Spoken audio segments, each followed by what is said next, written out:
विद्यार्थी मित्रों, आज આપણે આપ સૌ જાણો છો 6 પાઠ પૂરા કર્યા છે। સુંદરીની શોધ એ પૂરો કર્યો, પણ 4 પાઠ પછી જે વ્યાકરણ અને લેખનનો જે એકમ 1 છે જે એ બાકી હતો। તો મને થયું આજે પહેલા વ્યાકરણનો જે આ એકમ 1 છે શબ્દ પ્રયોગ અને શબ્દ ઘડતર, બરાબર, તો એના ઉપર આપણે જવું છે। જેમાં પહેલા જે શબ્દ પ્રયોગ છે, ઘણી વખત આપણે એ નાના નાના ટુકડામાં મુહાવરા અને કહેવતોનો પ્રયોગ કરતા હોઈએ છીએ, તો એ બધા શેમાં આવશે? શબ્દ પ્રયોગમાં આવશે, બરાબર। અને શબ્દ ઘડતર એટલે ધાતુ કે સંજ્ઞાની સાથે પ્રત્યય લાગે અને નવા રૂપો જે બને, દાખલા તરીકે રમ છે, રમ એની સાથે ત લાગે તો રમત એવો શબ્દ બને, બરાબર। સ્વચ્છ છે, સ્વચ્છ એમાં શું વત્તા છે, એવી રીતે શું આગળ લાગેલો વિચાર શબ્દ છે એમાં આગળ શું લાગે, શું વિચાર થાય। નામ છે એની આગળ પ્ર લાગે તો પ્રણામ એવો શબ્દ થાય। ગતિ છે એની સાથે આગળ પ્ર લાગે તો પ્રગતિ એવો થાય। ગતિની આગળ અધ લાગે અધસ તો અધોગતિ એવો શબ્દ થાય। એટલે જુદા જુદા પ્રત્યય છે એ લાગવાથી જે શબ્દ ઘડતર થાય છે, શબ્દ ઘડતર આ રીતે થાય। એક શબ્દ હોય એની સાથે પ્રત્યય, પૂર્વ પ્રત્યય કે પર પ્રત્યય લાગે, નવા નવા શબ્દો જે બને એના વિશેની વાત કરવી છે। અને અમુક શબ્દ પ્રયોગ છે એની વાત કરવી, પણ શબ્દ પ્રયોગ છે એ ભાષામાં ખૂબ જ ઓછું, આમ ગણો તો ખૂબ ઉપયોગમાં આવે એવી બાબત છે। પણ મૌલિકતા જ્યારે હોય ત્યારે તમારે શબ્દ જે કોઈ પ્રયોગ કરતા હો તમારી જાતે એ શબ્દ પ્રયોગ કરી શકો છો, પણ ખાસ કરીને શબ્દ ઘડતર છે એમાં કઈ રીતે નવા નવા શબ્દો બને છે એની ચર્ચા છે એ આપણે કરવાની છે આજે। તમે બધા પુસ્તક હોય તો હું તમને પહેલું પેજ છે જે આપણું શબ્દ પ્રયોગનું છે, અને પછીના બીજું અને ત્રીજું પેજ છે જે એ શબ્દ ઘડતરની વાત કરવાની છે। બીજું, ત્રીજું, ચોથું 3 પેજ છે, બરાબર। એટલે કે 18મું પેજ છે એ શબ્દ પ્રયોગનું છે। એની વાત કરું પહેલા કે કોઈ પણ વાત કે વિચાર જ્યારે વાક્ય રૂપે મુકાય છે ત્યારે પ્રથમ શબ્દ પસંદગી થાય છે। વાક્ય રૂપે જ્યારે કોઈ પણ વાતને મૂકવાની હોય તો પહેલા શબ્દોનો પ્રયોગ કઈ રીતે કરવો એની પસંદગી પહેલા થાય। એક જ અર્થ ધરાવતા ઘણા શબ્દો કોષમાં હોય છે, એક જ શબ્દના અનેક અર્થ આવે। અર્થભેદની વાત કરીએ એવા શબ્દો હોય, દાખલા તરીકે ગોળ શબ્દ છે તો એને બોલવામાં ગોળ અને ગોળ એનો ઉચ્ચાર કરવામાં આપણે જે રીતે અલગ અલગ શબ્દ પ્રયોગ કરીએ છીએ તો એ શબ્દ પ્રયોગ છે એની વાત આમાં કરવામાં આવેલી છે। એમાંથી અર્થ શબ્દો તો ઘણા બધા હોય છે, એમાંથી આપણા અર્થ સાથે વધારે નજીક કયો શબ્દ રહેશે એ વિચાર ખાસ કરવો જોઈએ।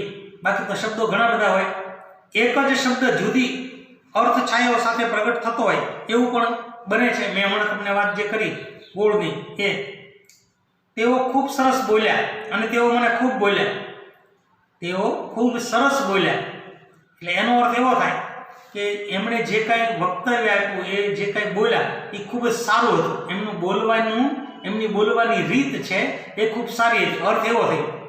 અને બીજો અર્થ આવો છે, તેઓ મને ખૂબ બોલ્યા, તેઓ મને ખૂબ બોલ્યા એટલે શું? તેમણે મને ગુસ્સા સાથે ઘણી બધી વાત કીધી, તેઓ મને ખૂબ બોલ્યા એટલે તેમણે મને ઘણી શિખામણ આપી, એમણે મને કહ્યું એવા અર્થમાં આ શબ્દનો પ્રયોગ થાય। એટલે જો શબ્દો ભંડોળ એક સરખા છે, તેઓ ખૂબ સરસ બોલ્યા અને તેઓ મને ખૂબ બોલ્યા છે ને, આ બંને વાક્યોમાં પ્રથમ વાક્યમાં બોલવું એટલે રસ પડે તેવું એવો અર્થ છે, અને બીજા વાક્યમાં બોલવું એટલે વઢવું એવો અર્થ છે, ગુસ્સે થયા, ખીજાણા, વઢવું એવો અર્થ છે। તો વળી શબ્દકોશમાં દેખાવું એટલે સૂઝવું, દેખાવું એનો અર્થ શું થાય? સૂઝવું। આપણને માની લો કે અમને ઓછું દેખાતું હોય, ચશ્મા આવી ગયા, બરાબર, દેખાવું એટલે શું? સૂઝવું, અને સૂઝવું એટલે દેખાવું, એમ બંને શબ્દોમાંના સમાન અર્થ આપેલા છે શબ્દકોશમાં। દેખાવું એટલે શું થાય? સૂઝવું, અને સૂઝવું એટલે શું થાય? તો કે દેખાવું, બંને અર્થ આપ્યા। દાદાને ઘણા વર્ષ થયા એટલે ઓછું દેખાય છે, જોજો, દાદાને ઘણા વર્ષ થયા એટલે ઓછું દેખાય છે, એટલે દાદાની ઉંમર ઘણી બધી થઈ ગઈ એના કારણે દાદાને શું? ઓછું દેખાય છે, અને તેમને આંખે તકલીફ હોવાથી ઓછું સૂઝતું, જોજો, એમને આંખે તકલીફ હોવાથી ઓછું સૂઝતું। એટલે હવે જો યંગ હોય, યુવાન હોય તોય આંખમાં તકલીફ હોય તો ઓછું સૂઝતું, ઓછું દેખાય। પહેલામાં ઉંમર સાથે મતલબ છે અને અહીંયા આંખ સાથે છે, જોજો। આ વાક્યોમાં કોષમાં આપેલા અર્થ મુજબ જ બંને શબ્દો વપરાય, પણ દુષ્કાળ પડ્યો એટલે ખેડૂતને શું કરવું તે સૂઝતું નહોતું. દુષ્કાળ પડ્યો એટલે ખેડૂતને શું કરવું એ સૂઝતું નહોતું. હવે આમાં સૂઝતું એટલે શું સમજાતું. અહીંયા અર્થ એવો થાય, દુષ્કાળ પડ્યો એટલે ખેડૂતને શું કરવું એ સૂઝતું નહોતું. એ સૂઝતું નહોતું એટલે શું? એ સમજાતું નહોતું. આ વાક્યમાં સૂઝવુંનો અર્થ અતિશય મૂંઝવણમાં આવી પડવું એવો થાય છે ને. અહીંયા અર્થ શું બદલાઈ જાય છે, અહીંયા મૂંઝવણમાં આવી જવું એવો અર્થ થાય છે. આ રીતે લખાણમાં વપરાતા શબ્દો તે વાક્યના સંદર્ભો મુજબ અર્થો ધારણ કરે છે. એટલે કયા શબ્દને ક્યાં અને કેવા સ્વરૂપે મૂકવો તે કુશળતા માગી લેતું કામ છે. કુશળતા માગી લેતું કામ છે. શબ્દની યોગ્ય પસંદગીથી જ લખાણમાં સચોટપણું અને ચોકસાઈ આવે છે. એક શબ્દને બદલે તેવો જ અર્થ ધરાવતા બીજા શબ્દોને આપણે પર્યાયવાચી શબ્દો તરીકે ઓળખીએ છીએ. દરેક પાઠ છે કે કાવ્ય છે એ પૂરું થાય એના અંતે હું તમને સમાનાર્થી શબ્દો આપું છું. સમાનાર્થી કહો કે પર્યાયવાચી શબ્દો કહો. જો તેને સમાનાર્થી શબ્દ પણ કહીએ છીએ. સામાન્ય સંજોગોમાં આપણે જે બે શબ્દોને પરસ્પરના પર્યાય ગણતા હોઈએ તે શબ્દોની સૂક્ષ્મ અર્થછાયાઓ થોડી ભિન્ન પણ હોય છે. ક્યારેક આપણે સમાનાર્થી ગણતા હોઈએ છીએ ત્યાં બે પર્યાય છે, પણ બંનેમાંથી જે અર્થ મળતો હોય છે એ જુદો હોય છે. દાખલા તરીકે વિશ્રામ ગૃહ, બરાબર, વિશ્રામ ગૃહ અને પથિકાશ્રમ, આ બે શબ્દોનો પ્રયોગ છે એક જ વાક્યમાં આપણે એક જ વ્યક્તિ માટે ન કરી શકીએ. મુસાફરોનો મુકામ પથિકાશ્રમમાં હતો, મુખ્યમંત્રીનો મુકામ પથિકાશ્રમમાં હતો, એમ ન કહી શકીએ છે ને. એટલે જ્યાં બધાને આરામ કરવાના સ્થળ દરેક માટે હોય, પથિકાશ્રમ એ આરામનું સ્થળ છે અને વિશ્રામ ગૃહ હોય એ પણ આરામનું સ્થળ છે, પણ ક્યાં શેનો પ્રયોગ કરવો છે એ ખાસ અગત્યની બાબત છે. અર્થ સરખા હોય તો પણ. આમંત્રણ શબ્દના પર્યાય તરીકે સામાન્ય સંજોગોમાં આપણે નિમંત્રણ વાપરી લઈએ છીએ. યાદ રાખજો, ઘણી જગ્યાએ આ ભૂલો કેવી રીતે કરીએ છીએ. જો અહીંયા એ ઉદાહરણ છે સરસ મજાનું કે આમંત્રણ શબ્દના પર્યાય તરીકે સામાન્ય સંજોગોમાં આપણે નિમંત્રણ વાપરી લઈએ છીએ, પણ તેને સૂક્ષ્મ રીતે જોઈએ તો આમંત્રણ એ મોટા સમૂહને અપાતું નોતરું છે. ભોજન સમારંભને એવું હોય ત્યારે મોટો સમૂહ જ્યારે ભેગો થવાનો હોય અને જે આપણે આપીએ તો એને શું કહેવાય? આમંત્રણ કહેવાય. જ્યારે નિમંત્રણ એ કોઈ ચોક્કસ વ્યક્તિઓ, પસંદગીની વ્યક્તિઓને અપાતું નોતરું છે. કોઈ ચોક્કસ માટે હોય ત્યારે એને શું કહેવાય? નિમંત્રણ કહેવાય, ત્યારે આમંત્રણ ન હોય. એટલે લગ્ન સમારંભ હોય ત્યારે આપણે આમંત્રણ લખવાનું છે, નિમંત્રણનો પ્રયોગ ત્યાં કરવાનો નથી, કારણ કે એમાં સમૂહ હોય છે, કોઈ ચોક્કસ વ્યક્તિને તે હોતું નથી. એ જ રીતે મોટું શબ્દ આપણે વિસ્તાર કદના અર્થમાં પ્રયોજીએ છીએ, પણ ત્યાં એક મોટું સરોવર આકાર લઈ રહ્યું છે. મોટું સરોવર આકાર લઈ રહ્યું છે. અને ગાંધીજી તો ભારત દેશના એક મોટા માણસ હતા, તો વળી એ માણસે તો આખો દિવસ મોટી મોટી વાતો કરી. આ ત્રણેય વાક્યોમાં રહેલા મોટા શબ્દની અર્થ છાયો વિશે વિચારી જુઓ. સરોવર છે કદના ભાવમાં મોટા શબ્દના અર્થમાં પ્રયોજાયેલું છે. મોટા માણસ હતા એટલે એવા કદમાં મોટા હતા એમ વાત નથી, મહાનના અર્થમાં છે.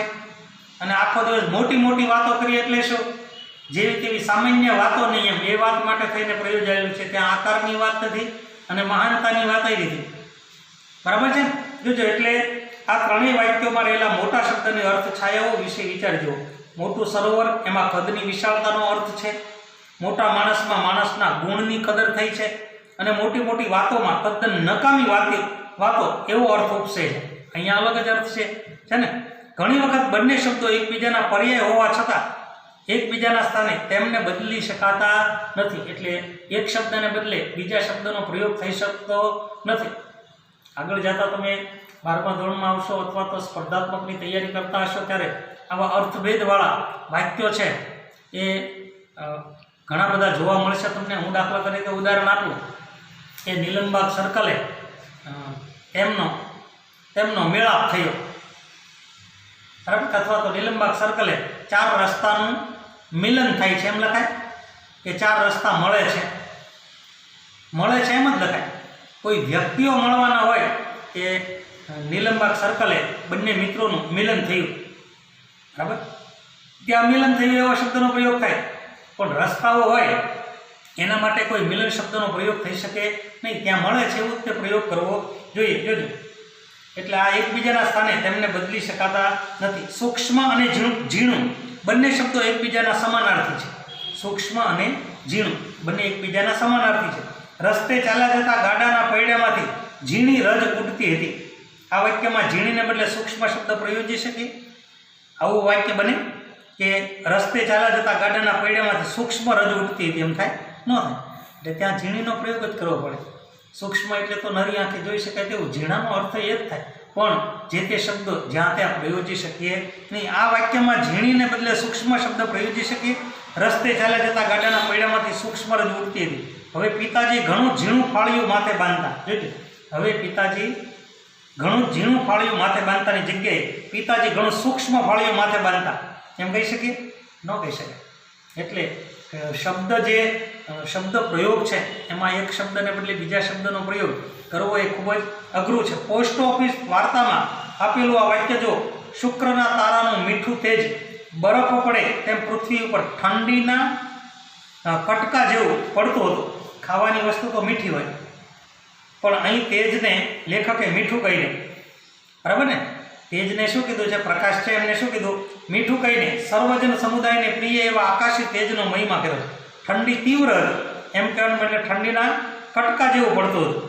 ઠંડીના કટકા પડતા હતા એટલે જુદા જુદા ખંડની અંદર વિભાજિત થઈ અને ઠંડી નીચે પડતી હતી, એવો તો અર્થ થાય નહીં, બરાબર ને? જોજો, એમ કહીને ઠંડીને તીવ્રતમ બનાવવામાં આવી છે. અમૃતા કૃતિમાં મેં થેલી ઉગાડીને જોઈ તો અંદર પહેલા 5 આરસના કૂકા ટૂંટીઓ વળીને પડ્યા હતા. હવે કૂકા છે એ ક્યારેય ટૂંટીઓ વળે? કૂકા ટૂંટીઓ વળીને પડ્યા હતા? ન પડ્યા. માણસ પડ્યા ટૂંટીઓ વાળે, કૂકાનું ટૂંટીઓ વાળવાનું જ ન હોય, પગ ન હોય. એટલે કૂકાનું ટૂંટીયું એ તેની લાંબા સમયની ઉદાસી અને વણવપરાશી સ્થિતિનું સૂચન કરે. એટલે ટૂંટીઓ વાળીને પડ્યા હતા એટલે એનો અર્થ કહેવા શું માંગે છે? ઘણા લાંબા સમયથી એ વપરાયા વગરના તે બધા તે તમામ પ્રકારના કૂકા છે એમને એમ પડ્યા છે. અર્થ એવો છે. જોજો, આવા શબ્દોનો કોષગત અર્થ લઈને વાક્યને સમજવા મથીએ તો અનુકૂળ, યોગ્ય કે સાચી સમજ મેળવી શકાતી નથી. તેમને વિશિષ્ટ સંદર્ભો સાથે સમજવાથી વાતને સાચી રીતે પામી શકાય. એટલે શબ્દો પ્રયોજનાર તેને મૂળ અર્થથી દૂર લઈ જઈને જુદા જ સંદર્ભમાં પણ વિશેષ અર્થ સ્ફુટ કરવા માટે પ્રયોજે છે. એ રીતે તે મૂળ ભાવ રજૂઆતની સાર્થકતા લાવવાનો પ્રયત્ન કરે. આમ કરવાથી અભિવ્યક્તિ કર્ણપ્રિય, લયબદ્ધ, લાઘવપૂર્ણ અને અસરકારક બને છે. એટલે ટૂંકમાં આપણે જે કાંઈ બોલતા હોઈએ છીએ, શબ્દ ભંડોળ જે કાંઈ હોય છે એનો પ્રયોગ કરીએ છીએ. તમને બધાને ખબર જ હશે કે કોઈ સામાન્ય વ્યક્તિ બોલતો હોય, જે મજૂર વર્ગ સાથે સંકળાયેલો હોય એ બોલતો હોય, અને કોઈ લેક્ચરર કક્ષાનો વ્યક્તિ બોલતો હોય, બંનેની ભાષા જુઓ ને તમે તો ભાષાના આધારે તમને ખ્યાલ આવી જાય કોની આગળ કેટલું શબ્દ ભંડોળ છે, બરાબર ને? નાનું બાળક બોલતો હોય અને કોલેજ કરેલો વ્યક્તિ બોલતો હોય, બંનેના આધારે ખ્યાલ આવી જાય કે કોની પાસે કેટલું શબ્દ ભંડોળ છે, બરાબર? એટલે શબ્દનો પ્રયોગ છે, જે શબ્દ પ્રયોગ છે એના વિશેની આપણે ચર્ચા કરી. હવે આપણે શબ્દ ઘડતર છે, બરાબર, એ સંદર્ભે ચર્ચા કરવા જઈ રહ્યા છીએ. શબ્દ ઘડતર છે જે એની અંદર ખાસ પ્રત્યયની વાત કરવાની છે. શબ્દ ઘડતરની અંદર શું પ્રત્યયની વાત કરવાની છે?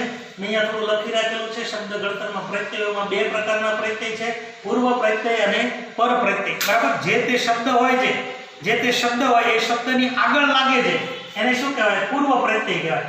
અને જે મૂળ શબ્દ હોય એની પાછળ લાગે તો એને શું કહેવાય? પર પ્રત્યય કહેવાય. મેં હમણાં શરૂઆતની અંદર તમને કીધું વિચાર શબ્દ હોય, બરાબર?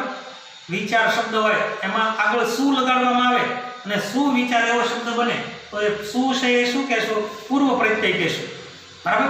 અને વિચાર શબ્દ છે એમાં વિચાર સરણી એવો શબ્દ લગાડીએ પાછળ મૂળ શબ્દ તો એને શું કહેવાય? પર પ્રત્યય કહેવાય, બરાબર? એટલે આગળ લાગે એ શું? પૂર્વ પ્રત્યય, પાછળ લાગે પર પ્રત્યય. આપણે આગળ એમાં તે જોઈએ છે. જો શબ્દો કોઈને કોઈ મૂળ અંગ પરથી બનેલા હોય છે, કોઈને કોઈ મૂળ અંગ પરથી બનેલા હોય છે. આ મૂળ અંગો રૂપોને આપણે ધાતુ પણ કહીએ છીએ, બરાબર? મેં હમણાં તમને શરૂઆતની અંદર જ કીધું, દાખલા તરીકે રમ છે, આ ધાતુ છે, બરાબર? આના ઉપરથી જોજો, રમ ઉપરથી નથી હું શબ્દો બનાવું છું. દાખલા તરીકે રમત, રમતિયા, રમકડું, રમઝું, રમા, રમલી, રમવું. હજી તમને જે યાદ આવતા હશે એ વાત તમે મનમાં બોલતા જશો પાછા. બધા શબ્દો બન્યા છે શેના ઉપરથી? રમ ઉપરથી. એક જ ધાતુ જે છે એના ઉપરથી ઘણા બધા શબ્દો બનતા હોય છે. જો આગળ જોઈએ આપણે કે ધાતુ પણ કહીએ છીએ. જો આવા ધાતુ રૂપો પરથી આપણે શબ્દો ન બનાવતા હોય તો દરેક કાર્ય વર્ણન માટે આપણે કેટલા બધા શબ્દો યાદ રાખવા પડે. એ તમે વિચારો કે જો દરેક આપણા ધાતુ ઉપરથી આવા શબ્દો ન બનાવતા હોય તો કેટલા બધા શબ્દો યાદ રાખવા પડે. રમ ઉપરથી આટલા બધા શબ્દો બને છે તો રમ એક જ યાદ રાખવાનું. પણ આપણે જો શબ્દ ભંડોળ વધારવું હોય ગુજરાતીમાં કેટલું બધું શબ્દ ભંડોળ કરવું પડે અને કેટલા શબ્દો યાદ રાખવા પડે ત્યારે આપણું શું ભાષા છે જે એક સારું કામ કરી શકે. આપણું કામ અતિશય અઘરું બની જાય ને માટે જ મૂળ રૂપને પ્રત્યય લગાડી નવો શબ્દ બનાવી આપણે શબ્દ પાસેથી ધારેલો અર્થ મેળવી શકીએ છીએ. એમ કરવાથી ઓછા શબ્દોમાં ઘણું કહેવાય પણ જાય છે. વાત કાનને પ્રિય લાગે છે. વાત કાનને પ્રિય લાગે છે. શબ્દો ઓછા થવાથી વાક્ય પણ સરળ લાગે છે. વાક્ય સરળ લાગે છે. પરિણામે જલ્દીથી અર્થ ગ્રહણ થઈ શકે છે. એકના એક શબ્દો વારે વારે આવેલા હોય એટલે તમને ખબર છે કે એના અર્થ કઈ રીતે બનતા હોય છે. પણ હું પૂરી સમજણ ધરાવતો નહોતો થયો. જો શબ્દ એક વાક્ય એવું છે અમૃતાકૃતિ છે જે એનું વાક્ય છે. હું પૂરી સમજણ ધરાવતો નહોતો થયો તો પણ મને અમૃતાની આંખો બહુ ગમે. બરાબર. પણ હું પૂરી સમજણ ધરાવતો નહોતો થયો તો પણ મને અમૃતાની આંખો બહુ ગમે. આ વાતને લેખકે અમૃતાકૃતિમાં આ પ્રમાણે મૂકી છે. અમૃતામાં શું લખ્યું છે? જો નીચે લખ્યું છે પણ અણસમજણમાં મને અમૃતાની આંખો બહુ ગમે. શબ્દ આવ્યો છે અણસમજણ.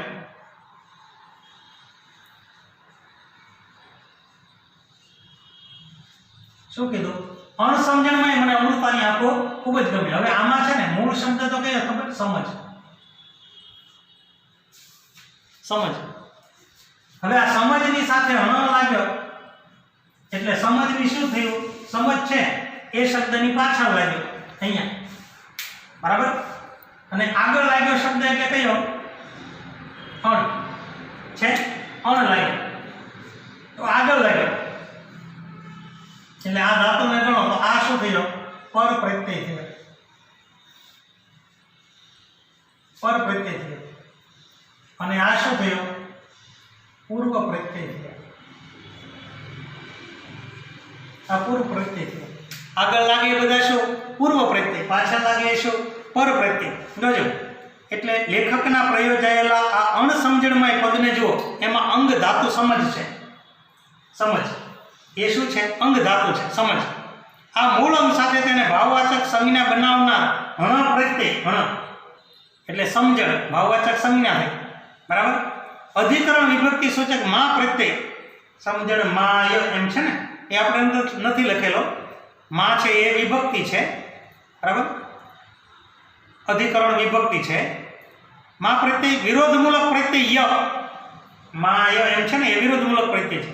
અભાવદર્શક પ્રત્યય અણ એ પૂર્વ પ્રત્યય છે. આ બધા રૂપ ઘટકો સાંકળીને અણસમજણ માય શબ્દ બન્યો છે. બરાબર. આની સાથે આપણે બે શબ્દો છે જે હજી આ બે મૂળાક્ષરો એ નથી લખેલા. બરાબર. આ બે મૂળાક્ષરો છે જે એ નથી લખ્યા પણ આમાં બંનેમાં પણ શું? આ બંને અલગ અલગ છે. માં છે એ શું? અધિકરણ વિભક્તિનો પ્રત્યય છે. બરાબર. અધિકરણ વિભક્તિનો પ્રત્યય છે માં. જો આગળ લખેલું છે કે માં પ્રત્યય છે એ અધિકરણ વિભક્તિ સૂચક છે અને ય પ્રત્યય છે એ શું છે? વિરોધમૂલક પ્રત્યય છે. બરાબર. એટલે આ રીતે એક મૂળ શબ્દ કયો છે? સમજ. બરાબર. મૂળ શબ્દ કયો છે? સમજ છે જે ધાતુ છે. આ પ્રમાણે મૂળ રૂપને પ્રત્યયો લાગીને નવા નવા શબ્દોનું નિર્માણ થાય છે. આ સિવાયને હું તમને એક વાત કરી દઉં. દાખલા તરીકે રાષ્ટ્ર શબ્દ છે. રાષ્ટ્ર આ મૂળ શબ્દ છે. આની સાથે ઈય પ્રત્યય લાગ્યો. જો રાષ્ટ્રની સાથે ઈય પ્રત્યય લાગ્યો. હવે આગળ પાછળ એક શબ્દ લગાડી દઈએ ઉપસર્ગ એટલે કે પૂર્વ પ્રત્યય. જો તો આંતરરાષ્ટ્રીય આમ થઈ ગયું. એટલે મૂળ શું હતું? રાષ્ટ્ર હતો. એની સાથે ઈ એ પર પ્રત્યય લાગ્યો અને આગળ છે પાછો એ શું પૂર્વ પ્રત્યય લાગ્યો. હજી અંતર છે એનો પણ શું આપણે ભેદ છે દૂર કરવો જ કરી શકીએ. આ પ્રમાણે મૂળ રૂપને પ્રત્યયો લાગીને નવા નવા શબ્દોનું નિર્માણ થાય છે. આ રીતે બનેલ પદ વાક્યના બીજા પદો સાથે સંકળાઈને વાક્યને સચોટ અને અર્થપૂર્ણ બનાવે છે. ટૂંકમાં શબ્દ ઘડતર એટલે પ્રત્યયોની મદદથી એક શબ્દ પરથી અન્ય શબ્દ ઘડતરની પ્રક્રિયા. ખા પરથી ખાઈશ, ખાજ, ખાવું, ખાધું, બરાબર ને? આટલા શબ્દો બન્યા. રૂપ પરથી રૂપકડું, રૂપાળું, રૂપેરી, બહુરૂપી, કુરૂપ. પી પરથી પીણું, પેય, પીવું, પીશ. રેડી? જો અલગ અલગ શબ્દો છે, અલગ અલગ રૂપો, આવા અસંખ્ય શબ્દો છે. એ તમને કદાચ યાદ આવતા જશે, બરાબર? તમે યાદ કરતા જશો કદાચ. ગુજરાતી ભાષામાં મૂળ અંગો એટલે કે ધાતુને બે પ્રકારે પ્રત્યયો લગાડી શકાય છે. એક પૂર્વ પ્રત્યય અને બીજું પર પ્રત્યય. પૂર્વ પ્રત્યય અને પર પ્રત્યય એટલે કે ધાતુને બે પ્રકારના પ્રત્યયો લગાડી શકાય. મૂળ શબ્દની આગળ હોય, આગળ લાગે તો પૂર્વ પ્રત્યય અને પાછળ લાગે તો શું પર પ્રત્યય. જો મૂળ રૂપની આગળ જે પ્રત્યયો લગાડવામાં આવે તે પૂર્વ પ્રત્યયો કે પૂર્વગો કહેવાય છે. ખૂટ પરથી અખૂટ, બરાબર? ખૂટ શબ્દ છે જે એ લખ્યો આપણે, ખૂટ શબ્દ, ખૂટ આ શબ્દ લખ્યો. પછી ખૂટ પરથી અખૂટ. પછી જો હવે આમાં તે કદાચ અ લખો કે ખૂટમાંથી નથી અણ લખો. જો અણખૂટ, તો આમાં બંનેમાં અ અને આમાં અણ એ જે લાગ્યા એને શું કહેવાય? તો કે એ પૂર્વ પ્રત્યયો છે, બરાબર? બંને પૂર્વ પ્રત્યયો છે. જોડ પરથી બે જોડ, જોજો જોડ પરથી બે જોડ, અજોડ એમ છે ને, સજોડ, અજોડ, કેટલા શબ્દ જોડ છે ને, જોડ શબ્દ.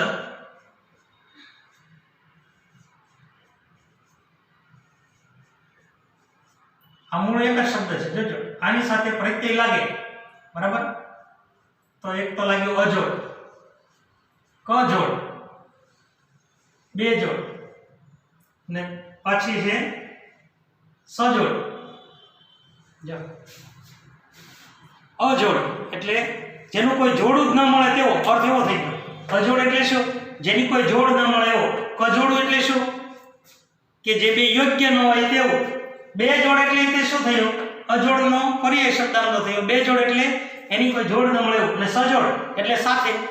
એટલે જો અલગ અલગ એક જ તે શબ્દ જોડ જ છે પણ એની સાથે અલગ અલગ પ્રત્યય લાગે, પૂર્વ પ્રત્યય, તો પણ અર્થ બદલાઈ જાય છે ને? એકના એક જ શબ્દની સાથે દાખલા તરીકે વિચાર શબ્દ છે, વિચાર.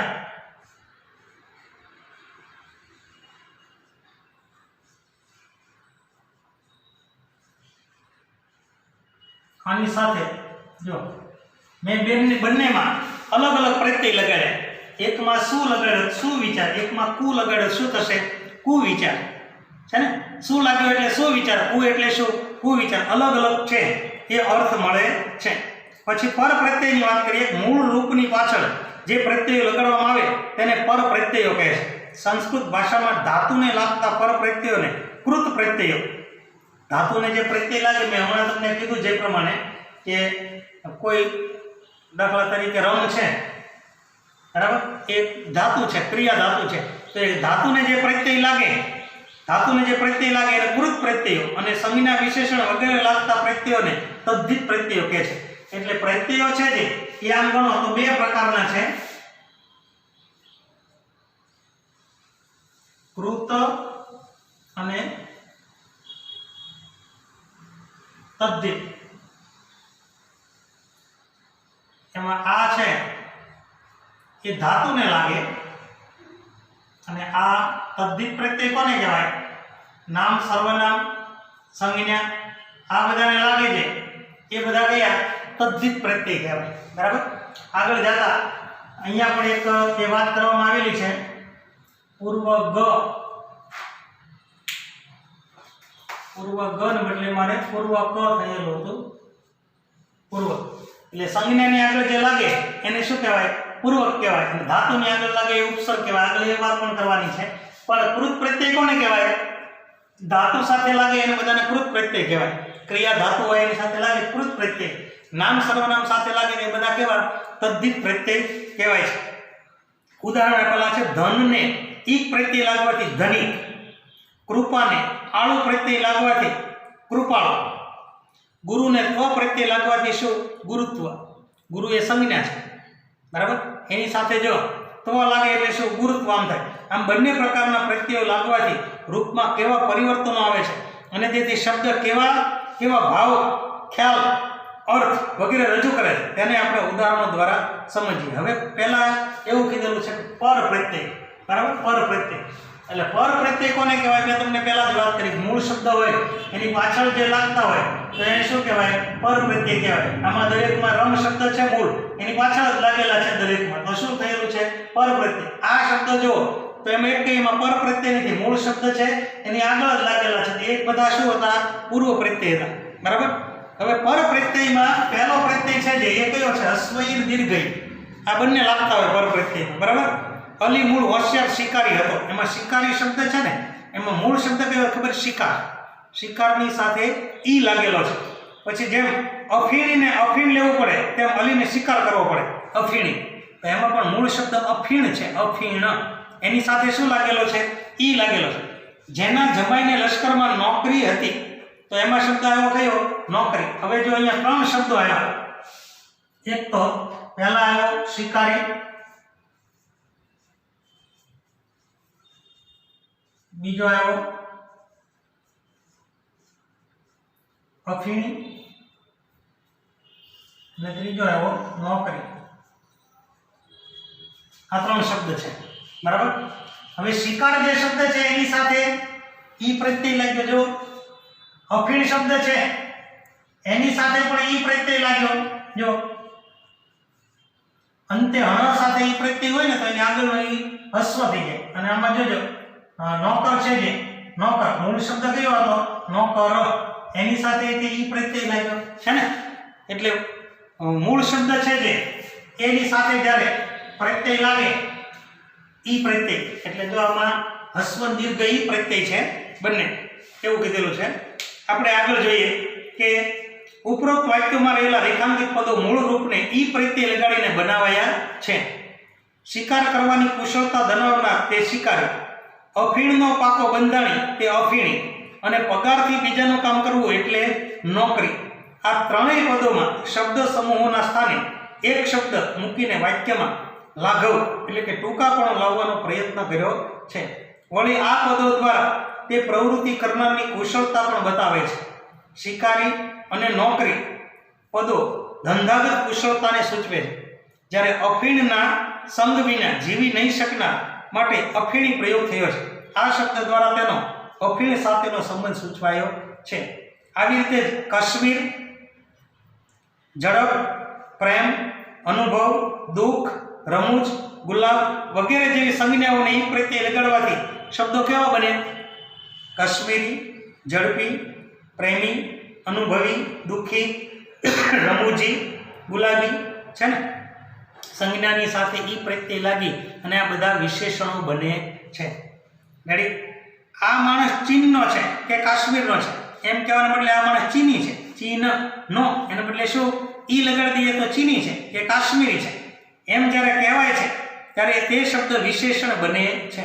જો ગુજરાત છે સંજ્ઞા છે, ગુજરાત છે સંજ્ઞા છે, પણ એની સાથે ઈ લગાડવામાં આવે અને શબ્દ બને ગુજરાતી. ગુજરાત સંજ્ઞા પણ એની સાથે ઈ લગાડવામાં આવે બને ગુજરાતી, તો એ પાછું ગુજરાતી શું થઈ જાય? મારું અને તમારું, આપ સૌનું ને મારું બધાનું વિશેષણ થઈ જાય. આપણે બધા ગુજરાતી છીએ પણ ગુજરાત સંજ્ઞા છે બરાબર. એની સાથે ઈ પ્રત્યય લાગે ત્યારે શું થઈ જાય છે? વિશેષણ બની જાય છે. એટલે સંજ્ઞા પરથી ઈ પ્રત્યય લાગી અને બનતા રૂપો એ બધા તમામ વિશેષણો છે. જ્યારે કહેવાય છે ત્યારે તે શબ્દ વિશેષણ બને. વળી તેના પ્રદેશની આગવી ઓળખ અને ગુણ લક્ષણો પર ભાર દર્શાવાય છે. તો વળી અમુક વિશેષણોને ઈ પ્રત્યય તે સંજ્ઞાની ભૂમિકા ભજવવાના ખપમાં આવે છે. ઉદાહરણ તરીકે સફેદ, ભલો, ચતુર, નરવો, તંદુરસ્ત જેવા વિશેષણોને ઈ પ્રત્યય લાગતા સફેદી, જો સફેદ ને સફેદી, ભલો ને ભલાઈ, ચતુર ને ચતુરાઈ, નરવો ને નરમાઈ અને તંદુરસ્ત ને તંદુરસ્તી જેવી સંજ્ઞાઓ બને છે. એટલે ક્યારેક વિશેષણ હોય એની સાથે પ્રત્યય લાગે પાછું શું થઈ જાય છે? સંજ્ઞા બની જાય. સંજ્ઞાની સાથે ઈ પ્રત્યય લાગે તો વિશેષણ બને. વિશેષણ સાથે ઈ પ્રત્યય લાગીને ઘણાને શું સંજ્ઞા પણ બની જતી હોય છે. ઉદાહરણ તરીકે બગલાની પાંખની સફેદી તો જો, બગલાની પાંખની સફેદી તો જો, એટલે સફેદ મૂળ વિશેષણ છે, એના આધારે સફેદ છે વિશેષણ છે, એના આધારે શું સફેદી એવો શબ્દ બન્યો. એની ભલાઈ આખા પંથકમાં ચર્ચાતી, એની ભલાઈ આખા પંથકમાં ચર્ચાતી. વ્યાપારીએ એની ચતુરાઈથી ધંધો કરી લીધો. તેની નરવાઈ એટલે કે તંદુરસ્ત વિશે તો શું કહેવું, તેણે તેની તંદુરસ્તી સારી જાળવી રાખેલી. જો આ બધા શબ્દો છે એ જે બનાવ્યા છે તો સંજ્ઞા થઈ ગઈ છે. તંદુરસ્તી, નરવાઈ, ચતુરાઈ, બરાબર ને? આ વાક્યોની રેખાંકિત સંજ્ઞાઓ એ આખા વાક્યના પ્રતિનિધિરૂપ પદો બની જાય છે. આખા વાક્ય ઉપર એ પદ અર્થની અર્થછાયા અનુભવી શકાય છે. એમ જ ક્યારેક મૂળ રૂપને ઈ પ્રત્યે લગાડવાથી એક પ્રકારની સંજ્ઞા અન્ય સંજ્ઞામાં રૂપાંતરિત થાય છે. હવે જો વાડ છે, વાડ એની સાથે ઈ બનાવીએ, વાડ છે આ સંજ્ઞા છે, વાડ શબ્દ છે. પછી આમાં બીજું છે ચોર,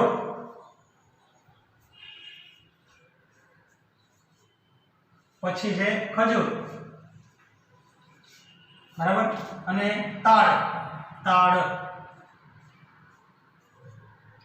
હવે આ દરેકની સાથે ઈ પ્રત્યય લગાડીએ. વાડ છે એ જાતિવાચક સંજ્ઞામાં આવશે, ચોરી જાતિવાચકમાં આવશે, ખજૂર દ્રવ્યવાચકમાં આવશે, અને તાડ છે, તાડનું ઝાડ હોય છે તાડ, એ પણ જાતિવાચકમાં આવશે, બરાબર.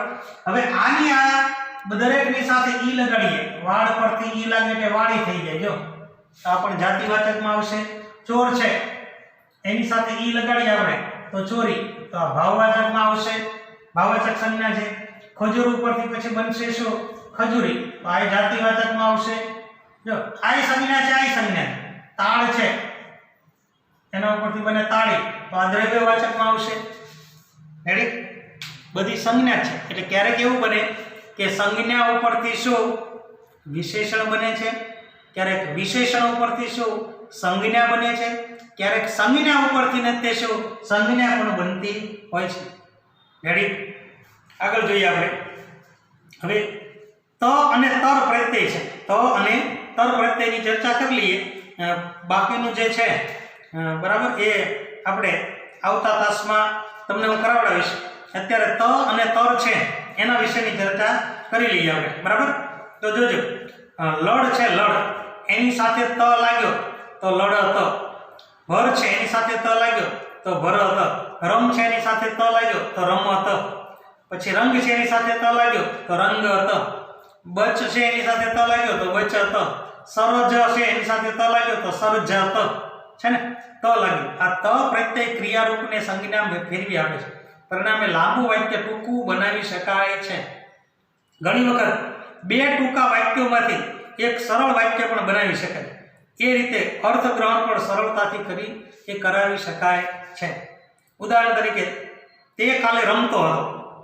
તે કાલે રમતો હતો. રમવાનું છોડીને તે અચાનક ઘેર જતો હતો.